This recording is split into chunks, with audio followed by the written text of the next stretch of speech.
Sadhu, sadhu, sadhu. Namo tassa bhagavato arahato samma sambuddhassa. Namo tassa bhagavato arahato samma sambuddhassa. Namo tassa bhagavato arahato samma sambuddhassa. Homage to the Blessed One, the Worthy One, the Supremely Enlightened One. Homage to the Blessed One, the Worthy One, the Supremely Enlightened One. Homage to the Blessed One, the Worthy One, the Supremely Enlightened One. Buddhaṃ saraṇaṃ gacchāmi, Dhammaṃ saraṇaṃ gacchāmi, Saṅghaṃ saraṇaṃ gacchāmi, Dutiyampi Buddhaṃ saraṇaṃ gacchāmi, Dutiyampi Dhammaṃ saraṇaṃ gacchāmi, Dutiyampi Saṅghaṃ saraṇaṃ gacchāmi, Tatiyampi Buddhaṃ saraṇaṃ gacchāmi, Tatiyampi Dhammaṃ saraṇaṃ gacchāmi, Tatiyampi Saṅghaṃ saraṇaṃ gacchāmi. Sadhu, sadhu, sadhu. Let us chant the qualities of the Supreme Buddha, the Dhamma, and the Sangha. Itipiso bhagavān samma sambuddho vijjācarana sammanno sugato lokavidu anuttaro purisa dhamma sārati sattva deva manusānaṃ buddho bhagavati. Such indeed is the Blessed One, Arahant Worthy One, supremely enlightened, endowed with knowledge and virtue. Follow the noble path, noble, the peerless trainer of persons, teacher of good and humans, the enlightened teacher, the Blessed One. Swakato Bhagavata Dhammo Samditthiko Akaliko Ehipassiko Panayiko Pachatang Veditaggo Vinyoti. Well taught by the Blessed One is the Dhamma, visible here, timeless, open to all, learned and applied to oneself, understood by the wise, each for himself. Supatipanno bhagavato sāvaka saṅgho Vajjapatipanno bhagavato sāvaka saṅgho Nyāyapatipanno bhagavato sāvaka saṅgho Sāmicipatipanno bhagavato sāvaka saṅgho Yadidam cattari purisa yogani Atta purisa pungalam Esa bhagavato sāvaka saṅgho Pahuneyo, Pahuneyo, Dakineyo, Anjali Karaniyo, Anuttaran Punyam Keta, Lokasati. Om conducts the order of disciples of the Blessed One. Of upright conduct is the order of disciples of the Blessed One. Of wise conduct is the order of disciples of the Blessed One. Of generous conduct is the order of disciples of the Blessed One. Those four pairs of persons, the eight kinds of individuals, that is the order of disciples of the Blessed One. They are worthy of offerings. They are worthy of hospitality. They are worthy of gifts. They are worthy of reverential salutations. An incomparable field of merit. All the Lord. Sadhu, sadhu, sadhu. So, did you hear about the helicopter crash in Washington, D.C.? So, few suttas came to my mind.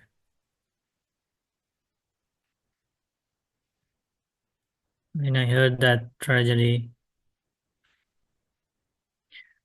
Okay, so first we pay homage to the Blessed One, Supremely Enlightened Buddha. Sadhu, sadhu. We pay homage to our teacher, Luke Swami Nwanse. Sadhu, sadhu.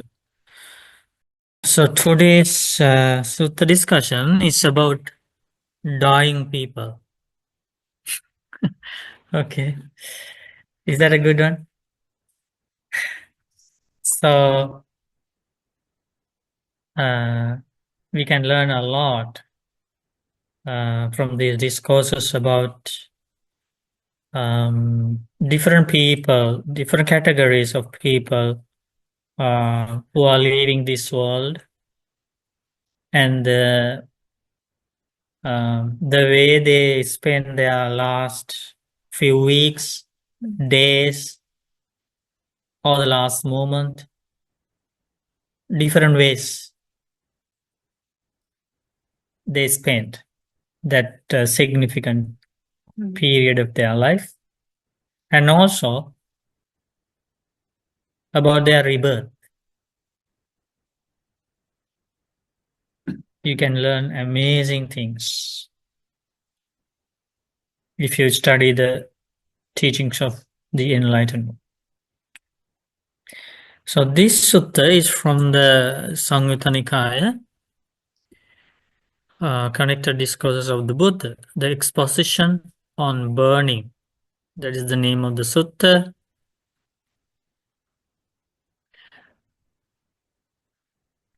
So let's read this sutta together and let us try to understand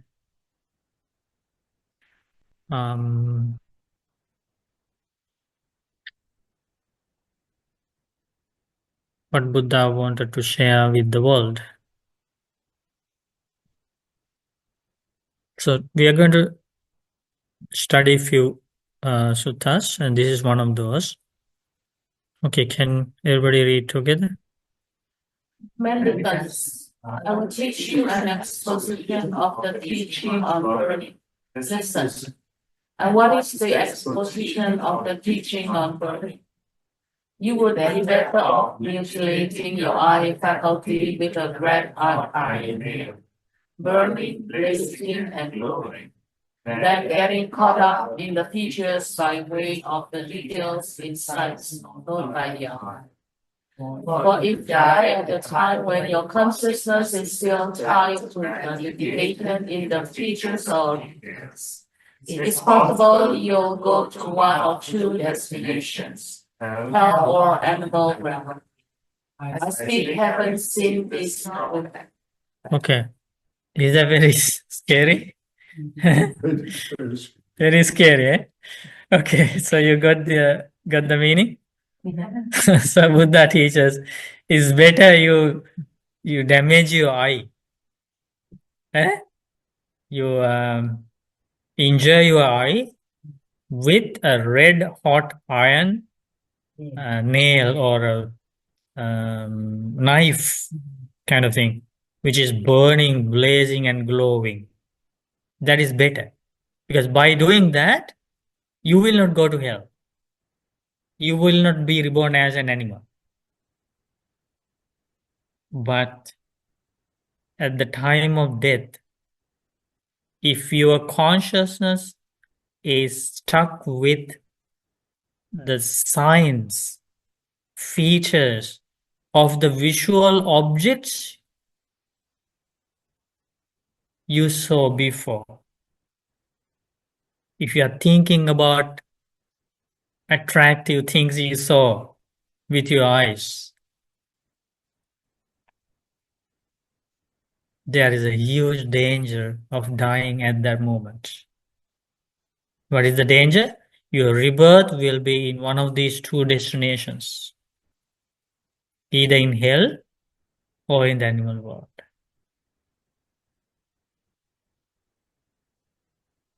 Is that very dangerous? So this is not an external enemy doing this harm to our life. It's the unguarded mind doing it, undisciplined mind, undeveloped mind doing this to us. So shouldn't that person be mindful of what is happening inside? At what time?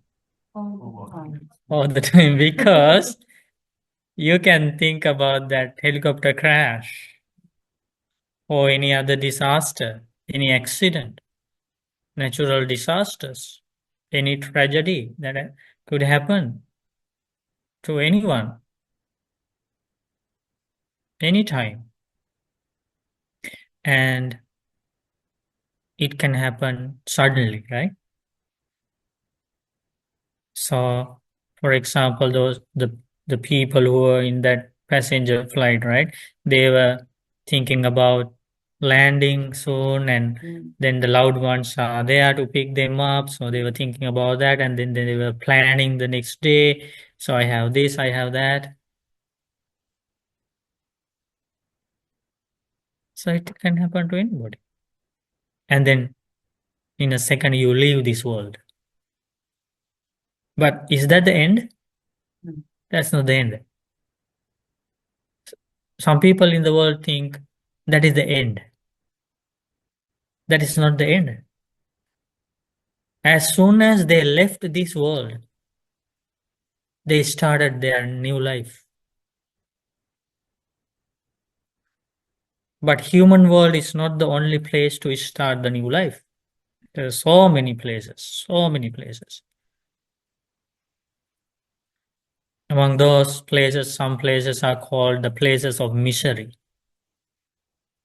lower destinations.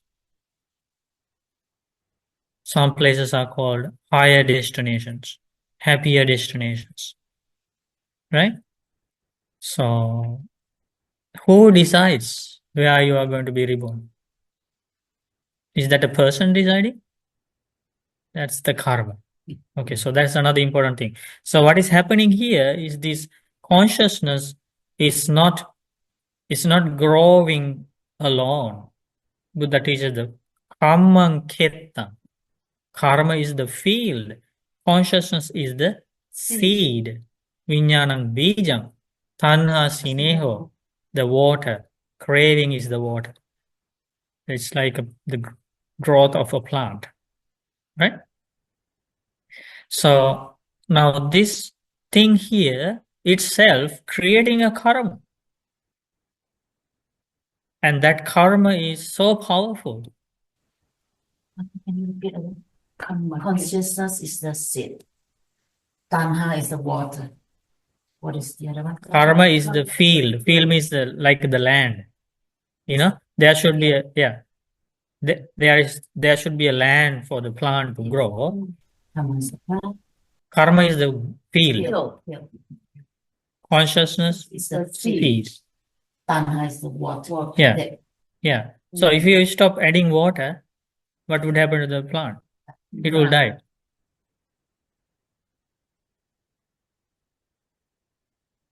So, but is this stopping this stopping water? This is adding water, because the Buddha teaches when your consciousness is still tied to gratification in the features or details of what you have seen with your eyes. This is adding water. So the plant grows. What is the plant? Plant of suffering. Plant of suffering. So we are adding water, keep adding water. And the ground is always ready.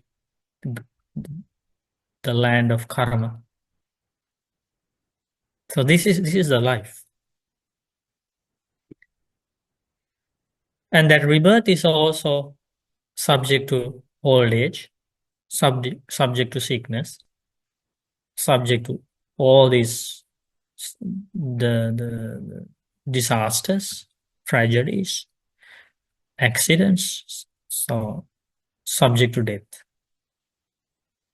subject to mental and physical suffering. So that's why it's called the plant of suffering. So it's growing with the supporting conditions. And then, so what are you going to do? Are you going to injure the eye?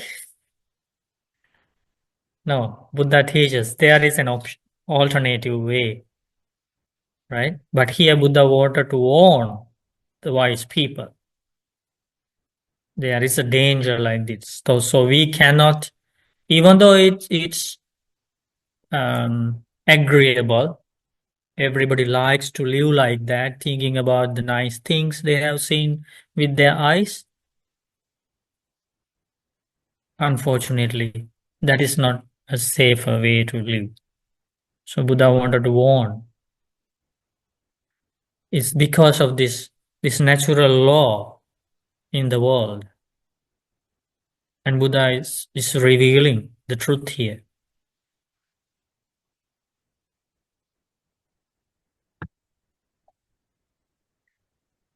And then the second one, Buddha teaches.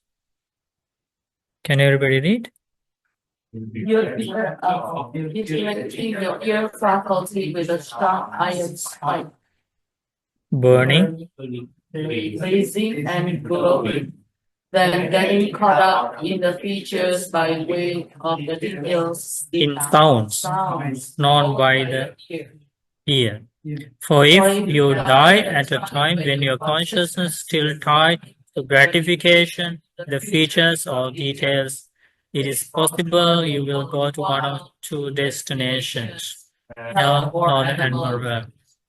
I speak having seen this drawback, right? Having seen this danger, disadvantage.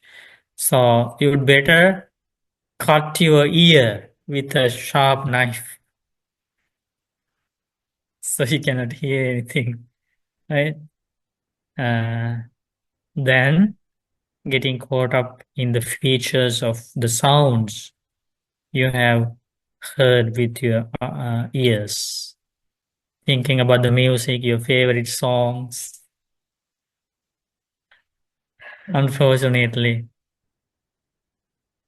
that's not the safe way of living.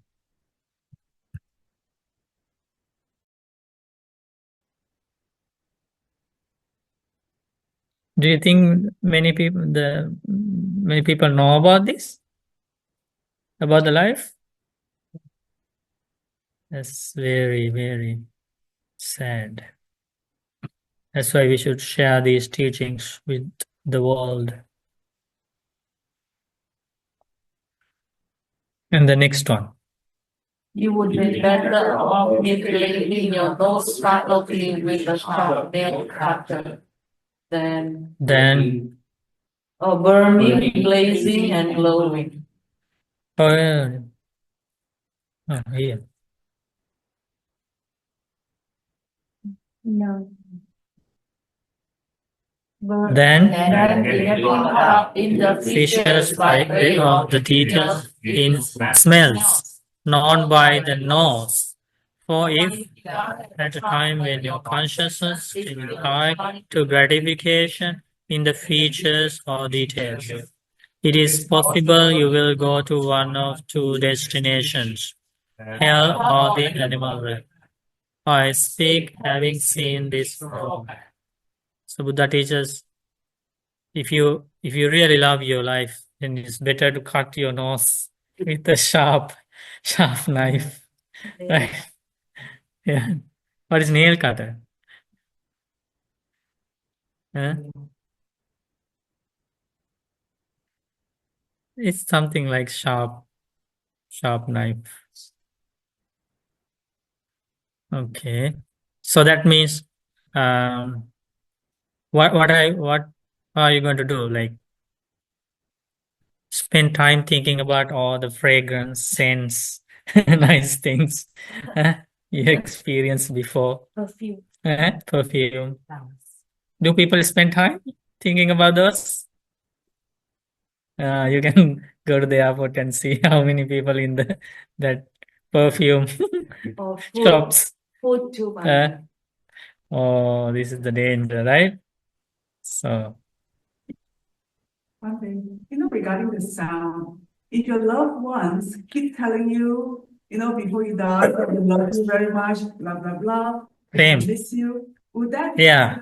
like, yeah, those words are also yeah, yeah. to gratify yourself too, right? Yeah, those are words of sense pleasures. That's right. So Yeah. better that they don't say that to you. Better. Oh. But the thing is, you cannot control the outside world. Yeah. You have to control inside. Inside. Like, because of their love, they'll speak of those words, but you have to be careful not to get attached to those sounds, but to focus on what Buddha taught you, how you should spend time, especially now you are about to leave this world, you are about to leave your children, your grandkids, and everybody, right? So it should happen inside. That is very challenging. Yeah. Very challenging. That's why. Yes.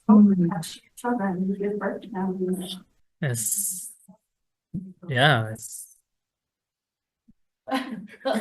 But these discourses are like eye-opening because very powerful. It gives you the message, like straightforward message. So then it reminds you to, stay with the Dhamma no matter what is happening outside. And because Buddha saw the drawback, right? So. So back to detachment is good. Huh? Detachment is good. Detachment. Yeah, this whole training is about detachment, not about attachment. So those are senses, but the senses lead to thoughts of the attachment. So Senses need to? like the thoughts of your children's touch, leading to I miss them on the time that you die. So is that considered two things? First is the senses, and then also the thinking, the thoughts. Yeah, so Buddha teaches there is a base for all those external objects, which is the mind. So, when we experience an external object through the five senses, after the experience, they just don't leave us. They don't get erased because the mind was the base for all those objects. So then they stay in the mind. So doesn't matter. At first, it was like experience an external object, but the mind is already connected there. Because in order to feel something, in order to feel visual object, sound, smell, taste, or tangible, three things should come together, which is called the contact. So always the union of three things is the contact. So you are talking about the touch. So in order for the mind to cognize the touch, there should be the union of three things. So the union of body, union of the tangible, and the union of the body, tangible, and the consciousness. So the involvement of the mind is already there, which is the consciousness, right? So it's as soon as the contact happens, there's the involvement of the mind. So that's why it always, when we engage with this, the sensory, the experience, they are all stamped in the mind. So even though that incident ended, the signs, features that involves in seeing, hearing, smelling, tasting, and touching follow us. So this is the danger, right? This is our day-to-day living. We always go to the previous chapters of our book, right? So this is the danger here. Now this person is about to leave the world, but he's not ready, because the only thing in his memory is about all these the incidents where he experienced sense objects, right? And that is how he gratified himself. He entertained his world, and now everything is in his mind, even though he cannot, he's not involved physically with them, but everything is in the mind. It's like watching a movie now, everything is playback, right? So that's the danger, because the craving is involved in there. Attachment, clinging, all these defilements are mixed in that memory.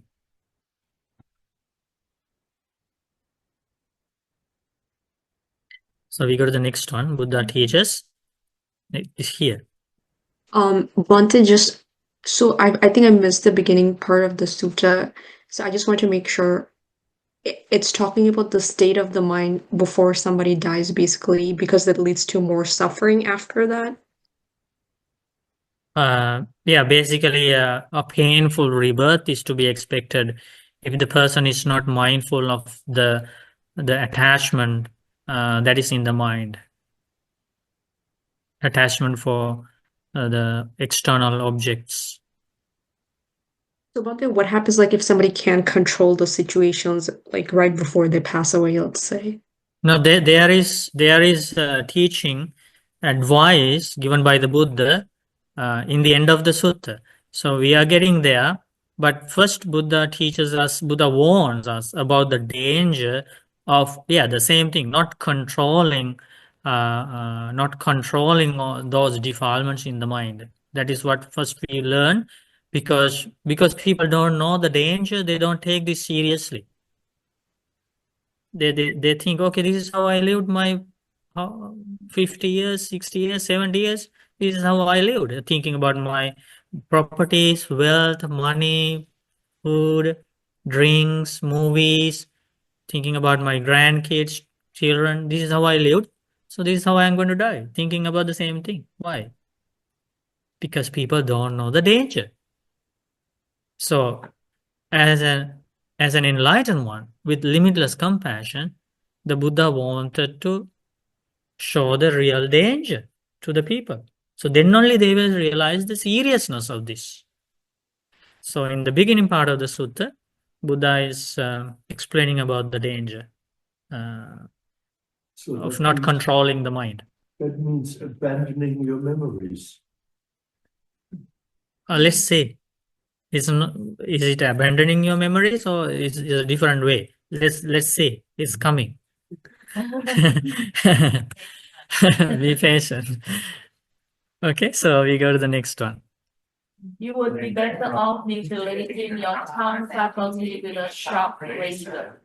Then, burning, blazing, and glowing. and getting caught up in the features by way of detail in the tastes known by the tongue. For if you die at the time, consciousness still tied to gratification in features or details, it is possible you will go to one of two destinations, hell or the heaven. I speak having seen this drawback. Think about the limitless compassion of the Buddha. If Buddha didn't explain this, the world wouldn't know. Nobody would know. Everybody will think, okay, let me think about my children. They are so nice. Or let me think about the properties I purchased and how I did this, how I enjoy, how I had parties. So people think there is no danger, and it's so happy to think about those things. But somebody who has true compassion, if they really love you, they want to show you the danger that you are going to face. So Buddha has that limitless compassion. It's not thinking about those things will give somebody a temporary happiness. But Buddha thinks about the happiness, the true happiness. If there is temporary happiness for a few minutes, but there is a huge danger following, right? That's not true happiness. So Buddha wanted to explain about true happiness.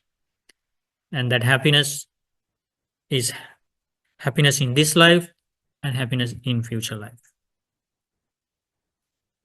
Long-term happiness. Then Buddha teaches about, so, okay, now, this one, right? Yes. Okay, you would be Better off mutilating your body faculty with a sharp spear, burning, blazing, and glowing, than getting caught up in the features by way of the details in touches known by the body. For if you die at that time when your consciousness is still tied to gratification in the features or years, it is possible you'll go to one of two destinations, hell or the heaven. I speak having seen this drawback. See the danger of this craving, this consciousness. This is a magician, right? For entire life, the consciousness showed the magic tricks. The conscious, because it's like a magician, didn't show the truth. How did the magic was played? The consciousness cognized impermanent things as permanent, impure things as pure and beautiful, painful things as happy things, pleasant things, non-self things as self, lasting. And it has not given up that even at the last moment. It's still showing magic. And now this consciousness is tied to the gratification produced by those touches, and the mind is stuck there. But unfortunately, the death came at the same moment when that person's consciousness was tied to the signs of gratification, of of the touch, the sensations. And the lifespan was over suddenly. And then the next one, Buddha teaching about Stop sleeping, for I say that sleep is useless, fruitless, and unconscious for the living.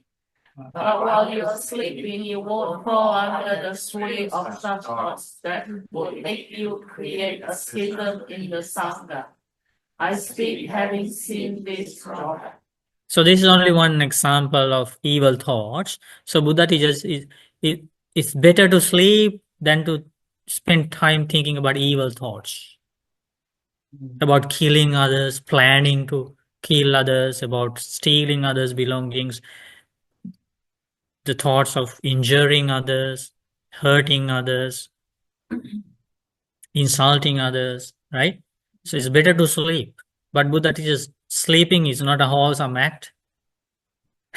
It doesn't produce any good karma, but it's not big danger compared to the bad karma somebody would generate otherwise while thinking the evil thoughts. So this is example for an evil thought is dividing the sangha, the schism in the sangha, destroying the unity among the sangha, right? So now a wise person, with this information, a wise person understands the danger of leaving the consciousness attached to the sights, sounds, smells, tastes, tangibles, and thoughts. Then Buddha teaches, forget about using a sharp knife, because the enlightenment has appeared into the world and discovered an alternative way of avoiding this danger. Now Buddha is teaching about that alternative way. But only a noble disciple can do that. That's why Buddha starts the solution with a learned, noble disciple.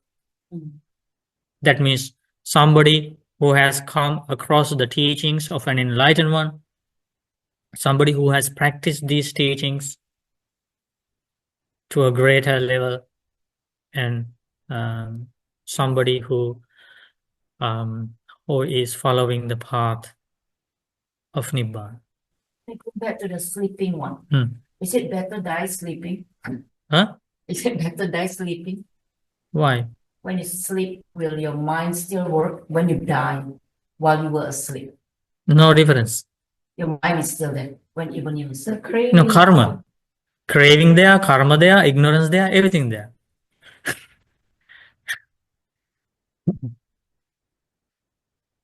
I think what's in man is when you were sleeping, suddenly you have heart attack, you don't know anything. But the karma is already arranged.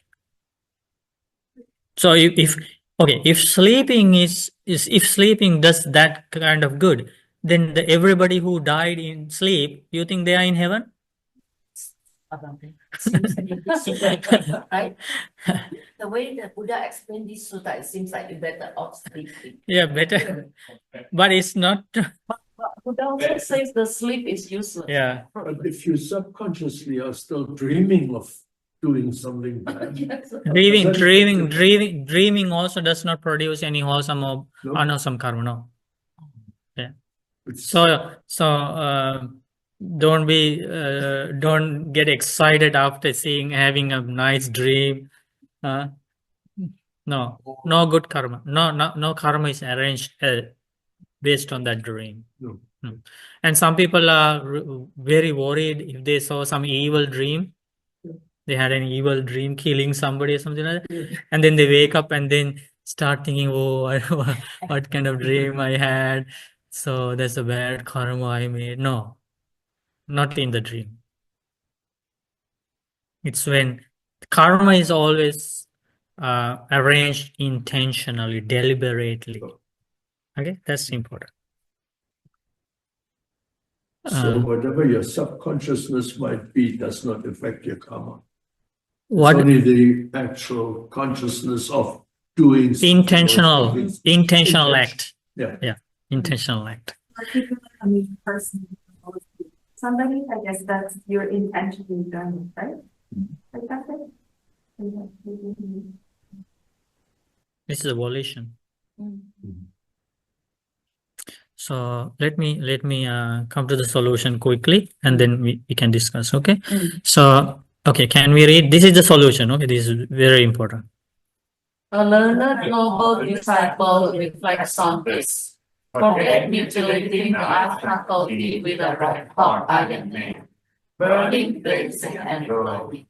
I would better focus on the fact that the eye, sight, eye consciousness, and eye contact are impermanent. And the The painful, painful, pleasant, pleasant, and neutral feeling. that arises conditioned by the eye contact is also impermanent. What is this? Impermanent meditation. Remember, we do it during our programs and classes. So that meditation looks on, say, my teacher got these techniques directly from these suttas. So this is the meditation we do.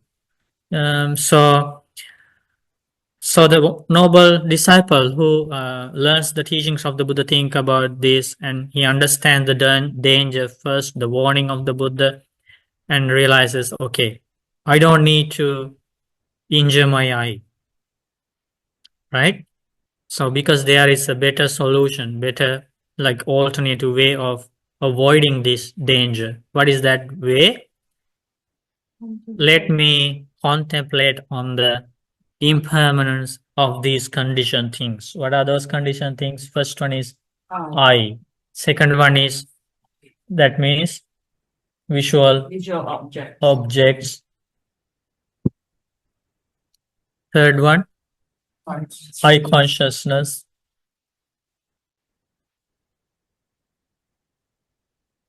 Next one, Contact. eye contact. Next one, Painful, feeling born of contact, eye contact. eye contact. That means happy feeling. Three types of feeling: happy feeling, painful feeling, neutral feeling. Isn't that the meditation we practice? Vipassana meditation.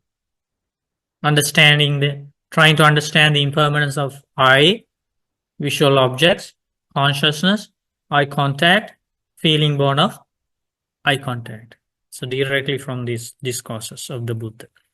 So that is what a wise, learned, noble disciple would do. And that is the safe living. That's the safe living.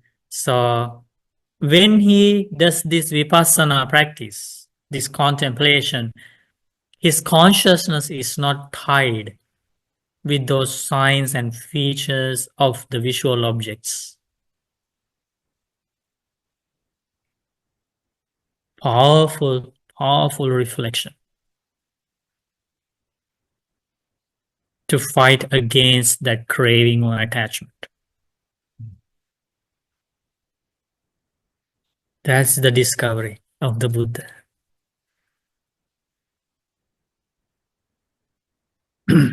Now the world is safe. World of wise people is safe. Then Buddha teaches. Next one. The sharp iron spine, burning, blazing, and glowing. I better focus on the fact that ear sounds, ear consciousness, and ear contact are impermanent. And the painful, pleasant, or neutral feeling that arises conditioned by ear contact is also impermanent. So he's doing vipassana contemplation. So it's very helpful. So vipassana contemplation is powerfully removing these the defilements from the mind and puts you in a very safe position. Next one. Forget mutilating the nose faculty with a sharp nail cutter, burning, blazing, and glowing. I would better focus on the fact that the nose smells, nose consciousness, and nose contact are impermanent, and the painful, pleasant, or neutral feeling that arises conditioned by nose contact is also impermanent. Next one. Forget mutilating the tongue faculty with a sharp blade, burning, blazing, and glowing. I would better focus on the fact that the tongue, taste, tongue consciousness, and tongue contact are impermanent, and the painful, pleasant, or neutral feeling that arises conditioned by tongue contact is also impermanent. Forget mutilating the body faculty with a sharp, clear, burning, blazing, and glowing.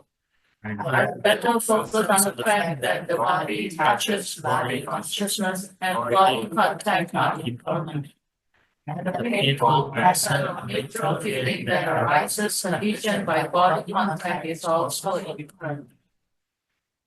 Forget sleeping. I better focus on the fact that the mind, ideas, mind consciousness, and mind contact are impermanent, and the painful, pleasant, or neutral feeling that arises conditioned by mind contact is also impermanent.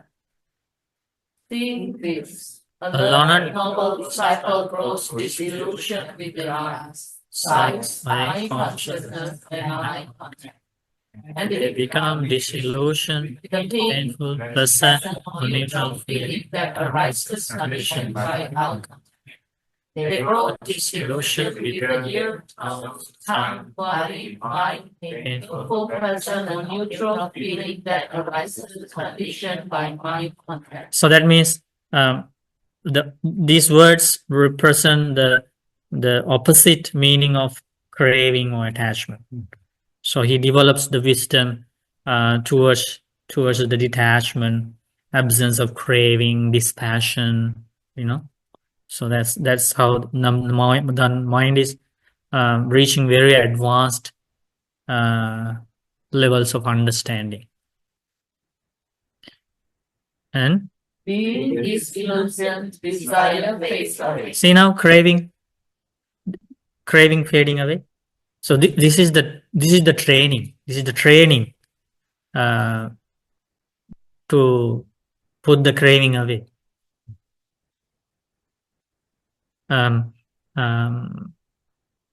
Some people thought in the time of the Buddha, some people who followed different doctrine, they thought the way to put away the craving is to close the eyes.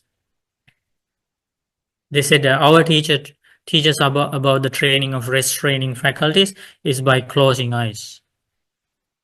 Buddha said, oh, according to your teacher's advice, then the best person who practices sense restraint is the blind person, right?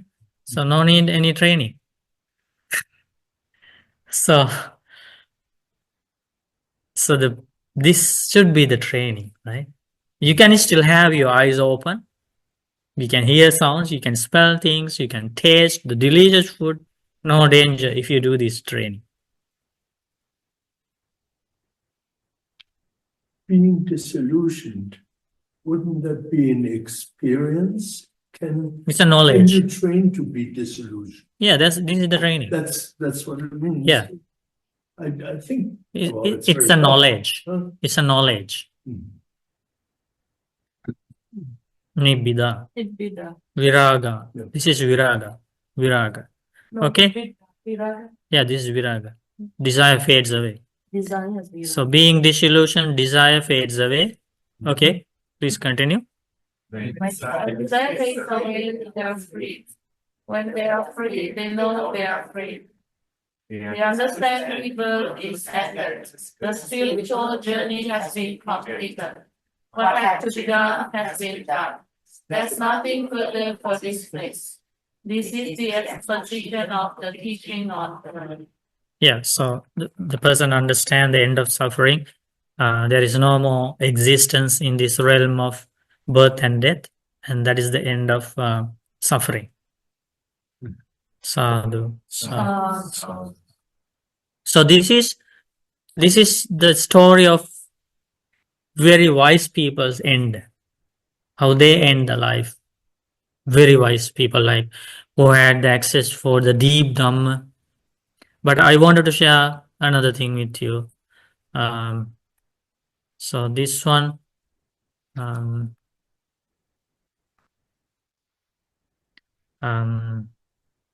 some people die without having access to that kind of advanced training. But still, they also are very safe. This is an example. So what happened was, there was a boy named Chatta, and he was on his way to see his master with some gifts like golden coins. And Buddha saw that his lifespan is very short. He is going to be attacked by robbers in the midst of the forest, and he's going to die soon. So Buddha didn't have time to discuss deep Dhamma with him, and also maybe Buddha like scanned his mind, the boy's mind, inspected the growth of the maturity of spiritual faculties, and it's not matured. So, but still Buddha knew the way to help that boy. He was otherwise destined to be reborn in a lower realm, but Buddha knew the amazing way to help him to have another happier rebirth, and then get another opportunity to associate with the spiritual friends. There are so many gods and goddesses who have this knowledge of the Four Noble Truths, who practiced those teachings when they were in the human world, and now they are in heaven. So this boy can get another opportunity to meet with them, practice the Dhamma, follow the Noble Eightfold Path, because his life is very short, right? So now you can see here, even without knowing deep Dhamma, somebody, a wise, honest person, can use the Dhamma for his or her own refuge. So then Buddha, using his psychic powers, appeared in front of the boy who was walking in the forest. And the boy didn't know anything about the Buddha. He didn't know the teachings, precepts, meditation. No, he knew nothing. But fortunately, he realized when he saw the Buddha for the first time in his life in the midst of forest, the boy recognized the significance of the person who is standing in front of him. So his mind was focused on the teachings. So while standing in front of the boy, the Buddha, with limitless compassion, uttered these 3 stanzas about the Buddha, Dhamma, Sangha. Okay, let's read. These 3 verses contain the qualities of the triple gem and were taught to avoid Chatta by the Supreme Buddha, who asked him to go for and fish. The sage of the Sakyamkham, Supreme Buddha, who completed the journey to Nibbana, is the best among humans. The Blessed One crossed over samsara with his excellent wisdom and effort.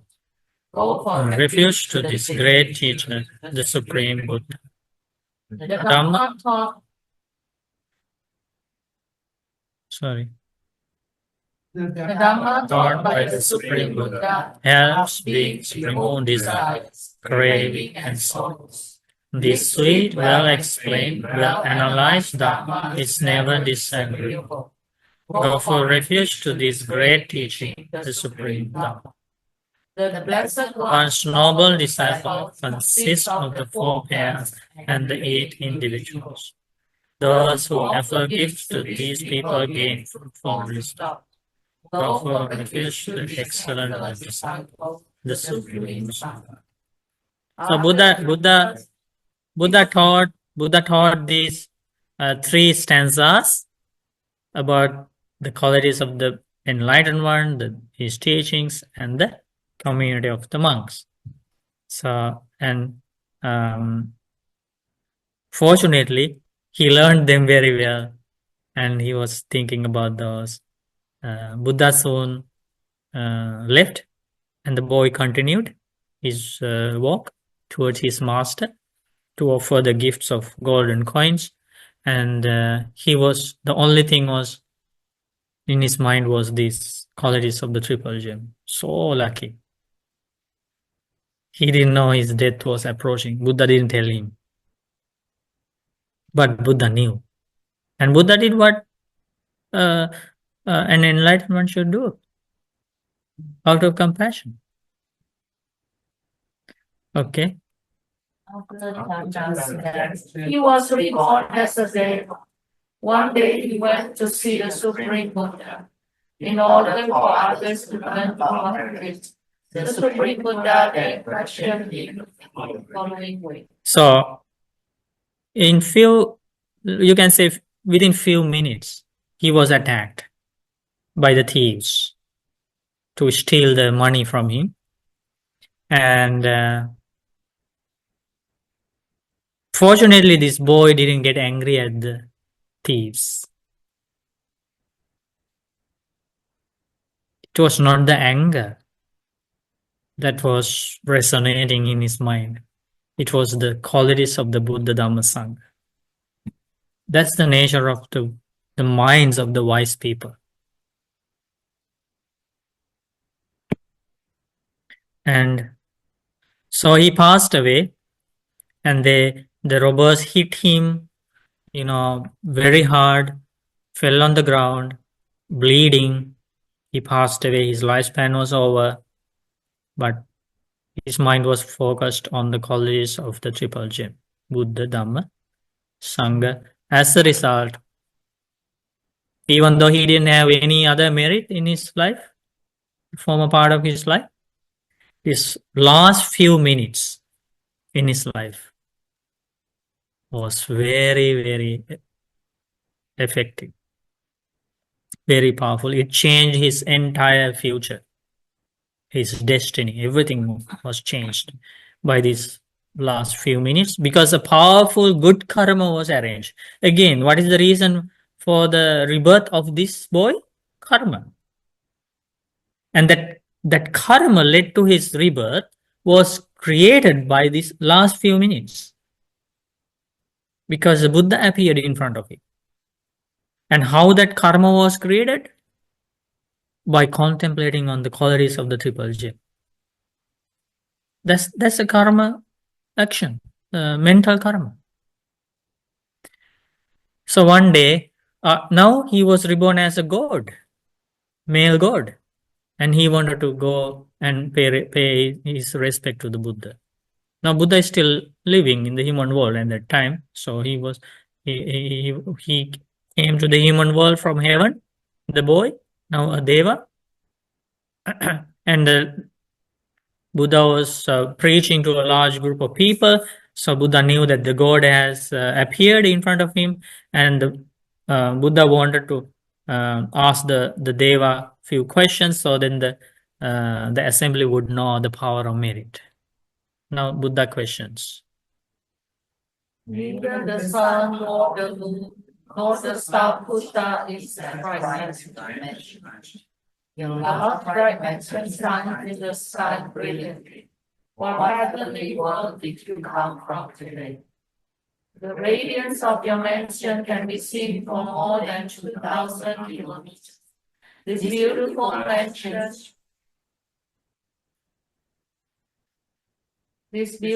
mansion shines both at night and day, pure, bright, and brilliant. Around the palace there are beautiful flowers, red lotuses, white lotuses, and water lilies. Golden eggs with fancy colors are hanging there. They used to shine like the sun. The mansion is decorated with divine red and yellow cloth and filled with the sweet fragrance of aloe, bamboo, and sandalwood. The mansion is surrounded by devatas with bright golden colored bodies. It looks like a beautiful night sky covered with stars. Devas and devatas are different colors here. Their bodies and hair are decorated with various flowers and ornaments. Golden flowers release a sweet smell when the breeze blows. How did you receive these wonderful things? What meritorious action did you do? This wonderful result. Is it because of your virtue or restrained life? Could you please explain it to me? Now the boy chopped as Deva, right? Answers. One day a boy was walking on the road. You, the great teacher, met him and advised him by preaching the Dharma. That boy, Chakra, promised to follow you, the great teacher, like a precious gem. I was that boy Bhante. When you asked me to go for refuge to the Buddha, the great teacher, the Dharma, and the noble Sangha. At first I told you that I did not know what they are. Once you had explained them to me, I went for refuge to the people. So Buddha first asked him, do you know about the Buddha? Do you know about the enlightenment? The boy said, no, I never heard. Like same thing, many people in this world now, so even when you go to India, can you believe? Some people, they don't even know the name of the Buddha. Some people say, no, we don't know. So it's like that. This boy, he is also from India, right? And he said, I don't know about a Buddha. And then Buddha explained, this is the nature of the Buddha, this is what his knowledge is about. This is, and so. Wise people do not praise the actions of evil people. You asked me if I knew about the precept of abstaining from killing living beings. At first I told you that I did not know about it. Once you had explained it to me, I observed that precept. You asked me if I knew about the precept of not taking others' belongings if they are not given to us. At first I told you that I did not know about it. Once you had explained it to me, I observed that precept. You asked me if I knew about the precept of not going to others' wives. This is a very low thing. At first I told you that I did not know about it. Once you had explained it to me, I observed that precept. You asked me if I knew about the precept of not saying things as if they were true when I know they are not. Lying is not praised by your eyes. At first I told you that I did not know about it. Once you had explained it to me, I observed that precept. You asked me if I knew about the precept of not using intoxicants, by which one loses mindfulness. At first I told you that I did not know about it. Once you had explained it to me, I observed that. So can you imagine the Buddha was teaching the boy precept by precept, standing in the midst of that forest, no one else is there, like a class, Dhamma class, right? But both of them are standing, and Buddha knows that there is only very short time remaining. Oh, that's unbelievable, that compassion of the Buddha. Like when the lifespan is ending, even a Buddha cannot help to extend that lifespan, like in many cases. Like it's because of your karma. You have this short life, right?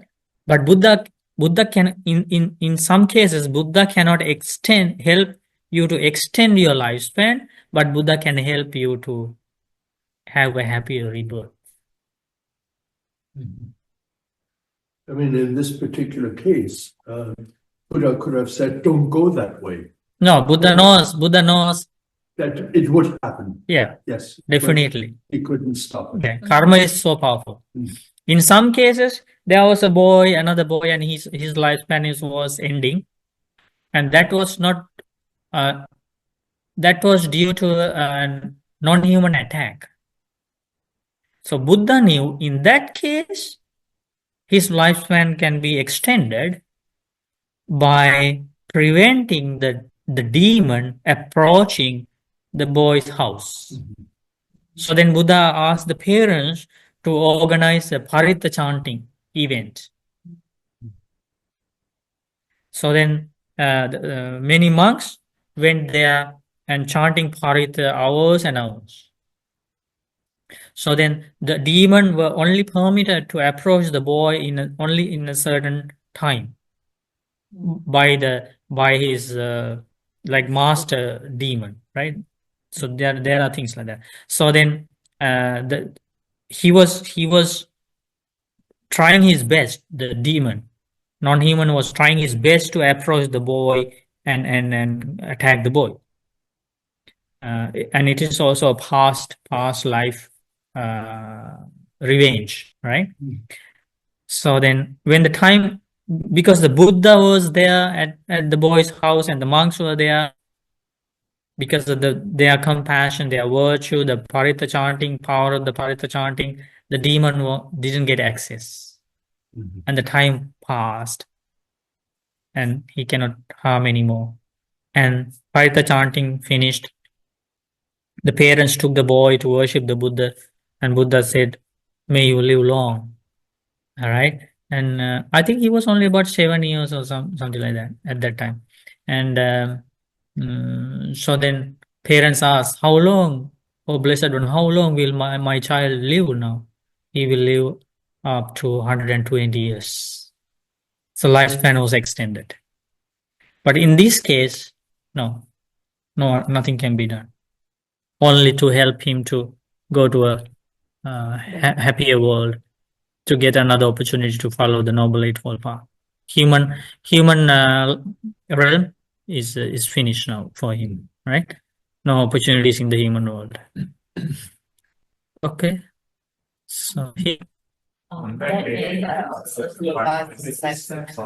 the great teachers, later when I reached the intersection of the road, I was surrounded by a gang of robbers. They killed me just to take my money. see. Going for refuge and observing the 5 precepts is the only merit I can collect fully. I did not obtain any other merit in my life. As a result of those meritorious deeds, I was reborn in the things of heaven, and now experience all the happiness that I wish for. Only merit in his life. Going for refuge to the Triple Gem and observing 5 precepts for how many years? How many months? How many weeks? Just for a few minutes. Think about the power of the wholesome qualities and the power of good karma that a wholesome quality can create. That's very powerful. I kept those precepts for just a moment. Look at the amazing result of practicing the Dhamma. When they was with lesser pleasures than I have seen me shining brilliantly with superior pleasures. They wish to be like. So when they was with lesser pleasures than I have seen me shining brilliantly with superior pleasures, they wish to be like when they ask, what kind of merits you collected? What kind of good actions you did in the human world? So you're so powerful, so you're so handsome, so beautiful, so famous. What are the actions you did? And then he has to say about this, going for refuge and observing precepts. And then thinking of the excellence of a very great teaching. I went to heaven and received my life happiness. If that is the case, I think those who listen to this Dhamma frequently will surely attain the state of fearlessness, the two quickness of Nikmat. okay. Even if a very small meritorious deed is practiced in this Dhamma, very great results can be expected. Look at the God Shaka who collected merit, lighting up heaven like the sun illuminating the earth. Some gods get together and talk about me, saying, "What are the meritorious deeds that he did to have gained this result? What kind of good things should he practice? When we gain a human birth again, we will observe the precepts and practice the Dharma. My great teacher helped me very much. He was compassionate towards me and came to meet me under the hot sun. Today I have come to you again, great teacher. You are the truth in this world. Please be compassionate towards me. I would like to listen to the Dharma. See that? He got another opportunity. If he took rebirth in hell, animal world or ghost world, he wouldn't have this opportunity. But at that time, Buddha didn't have time to preach deep Dhamma, Four Noble Truths, dependent origination, no. And he also was not ready. And Buddha knew the perfect teaching for that time. There is a short time period, and his faculties are not matured enough to grasp deep Dhamma, right? So Buddha knew everything and did the perfect thing, and he got another chance. Now, as a Deva, he came back to meet the Buddha. And even though the Dhamma is not in the human world in certain times, but still in heaven, you have Kalyana Mittas who teach the Dhamma, who personally saw the Buddha, and they will help other Devas. Why I wanted to tell you this is because you should not think that all the Devas should come back to human world, like this Deva came back to the human world to learn the Dhamma. Okay, so in heaven, there are lots of opportunities for the gods and goddesses to learn the Dhamma. If you read the discourses, you will realize it. Because in this time period, if like Devas, if human beings pass away and reborn as gods and goddesses, there's no point of coming back to the human world, because future of the human world is devastating. There won't be any Dhamma left, or anybody who follows the teachings of the Buddha. This Dhamma will disappear from the human world soon. So the next possible place is the heaven. Lots of disciples, followers of the Buddha are now in heaven. In heavens, there are many heavens, many Brahma worlds. They are following the Dhamma there.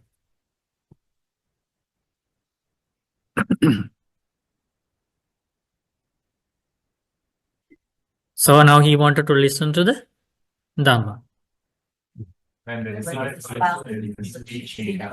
Sensual desire for ignorance and delusion. They will never come back to sleep in the mother's womb. They attain final nibbana, passing away and become Sadhu. Now he learns deep Dhamma. He got another opportunity. So, okay, these are only two examples of two different groups of people who pass away. So with the first sutta, we learned about, I think, two groups of people already in the discourse. The first group is who don't have the access to the teachings and who don't follow the Dhamma, right? And then the second group is with this advanced knowledge of Vipassana. And here the third group is without that kind of deep knowledge of Dhamma, but still have lots of faith and confidence in the Buddha Dhamma Sangha, right? Following precepts. So like that, you will see more examples in the discourses, not only these, but I just wanted to share these few suttas with you. Yeah, because I also heard about the helicopter crash and how people passed away. So suddenly nobody was thinking about that they are going to, they are spending the last few minutes of their lives. Nobody thought like that. So that can happen to anybody. But still there is opportunity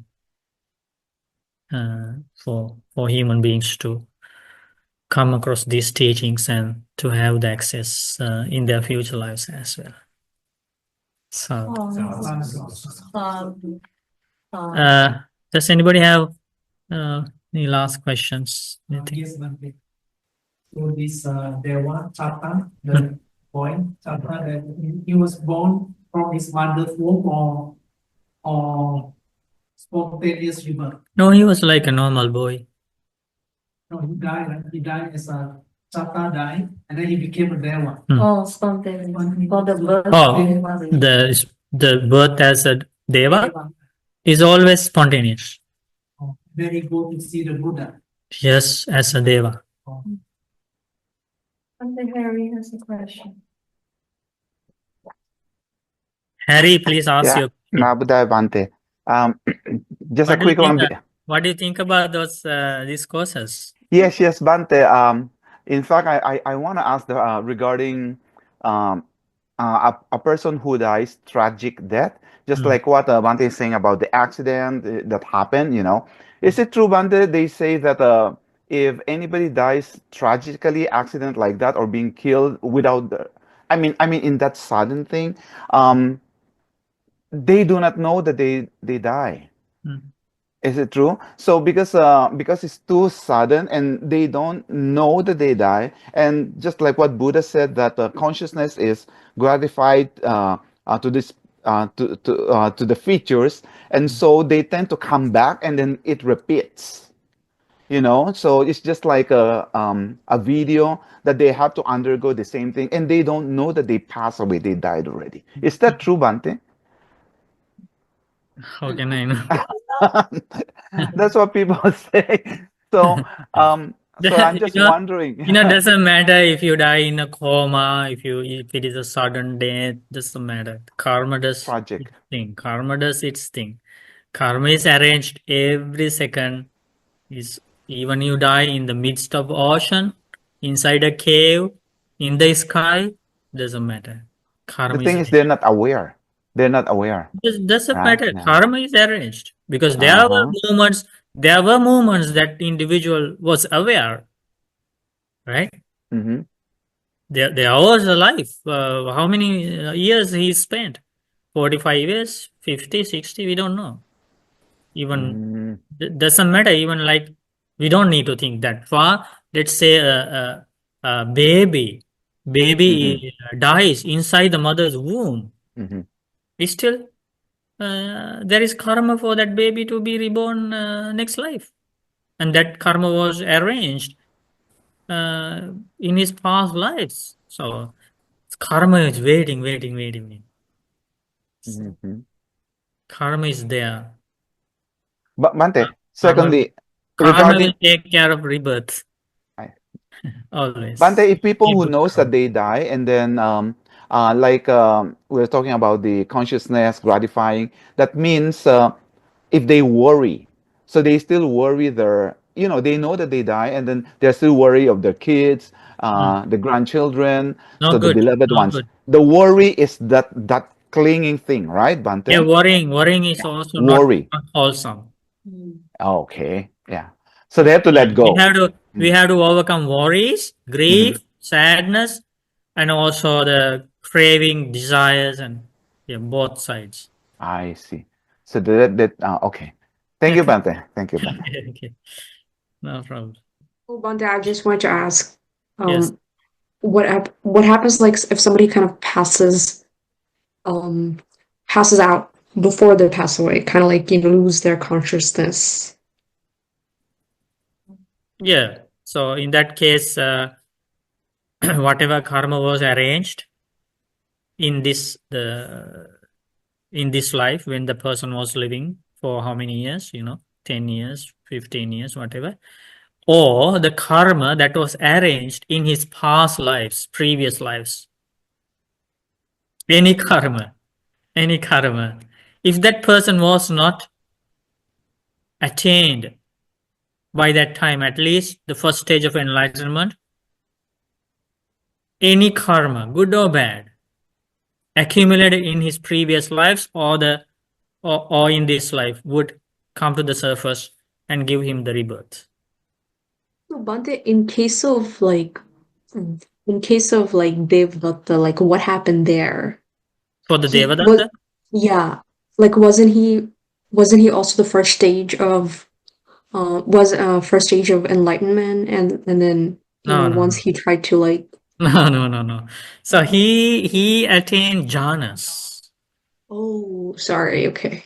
He attained jhanas. Yes. Oh, yes. He attained first jhana, second jhana, third jhana, fourth jhana, and he attained psychic powers.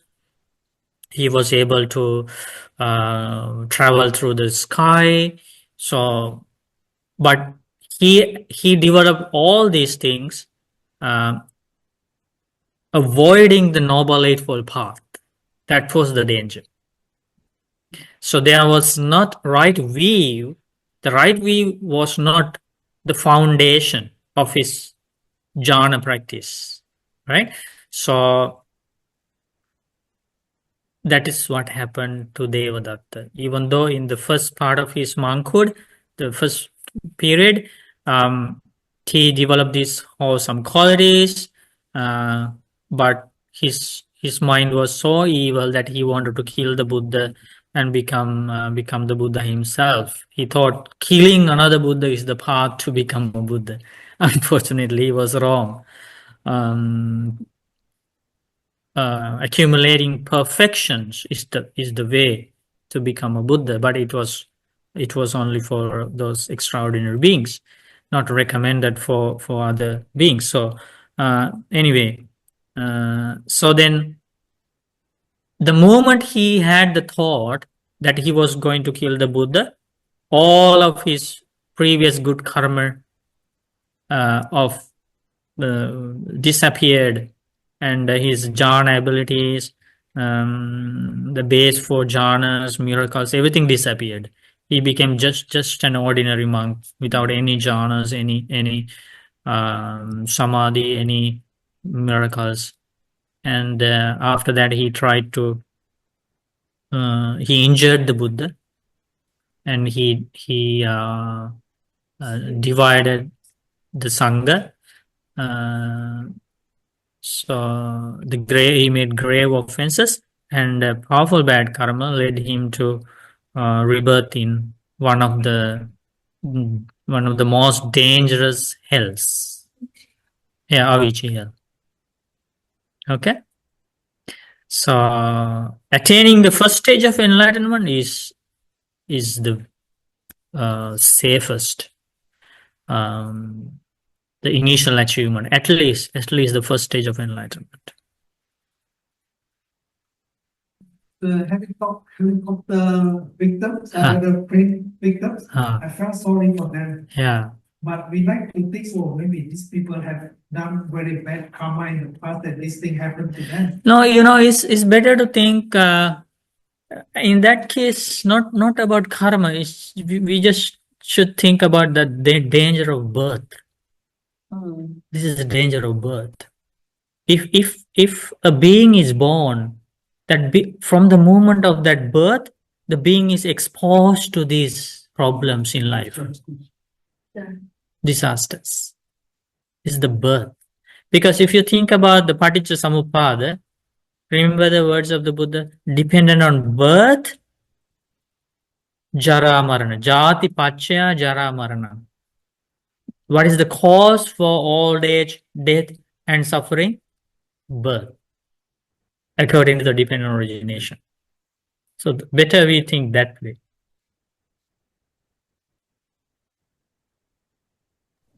Bante, is there such thing as a collective karma? So just like these people, 69 of them, all the same time, all at the same place, died of this tragic. Birth is the birth cause. Again.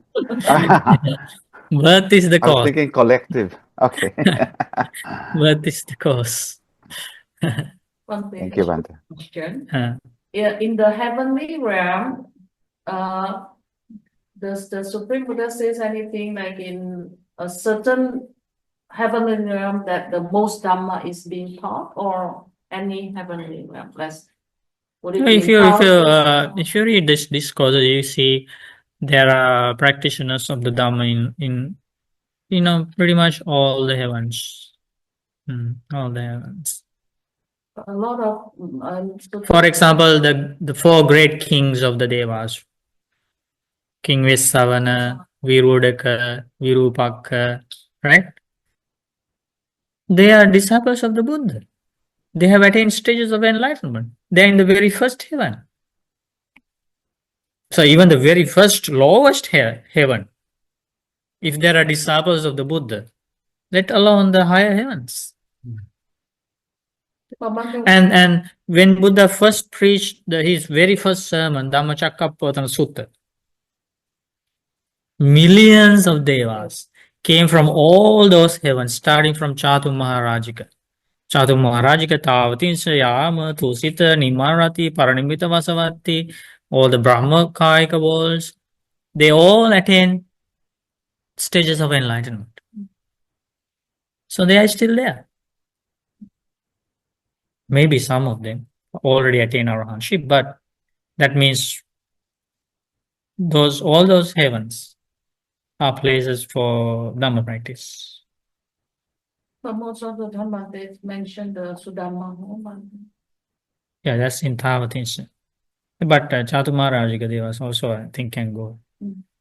So don't worry, we will have a Dhamma program in heaven, but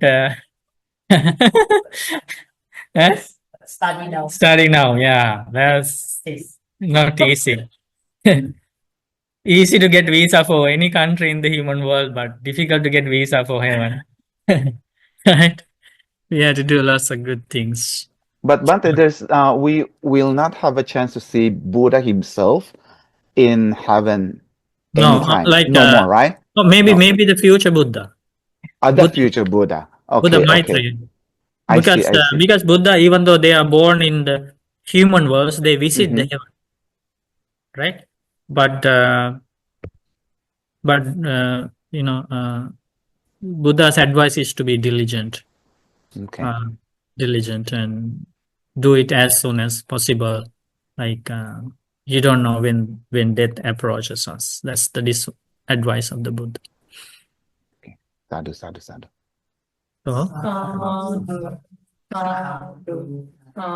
So this evening we collected lots of merit by going for refuge to the Triple Gem, observing precepts, practicing meditation, reading the words of the Buddha, and learning beautiful discourses preached by the Buddha, and helping each other in many ways. We share all the merit, first of all, with our teacher, Loko Swami Nuhanse.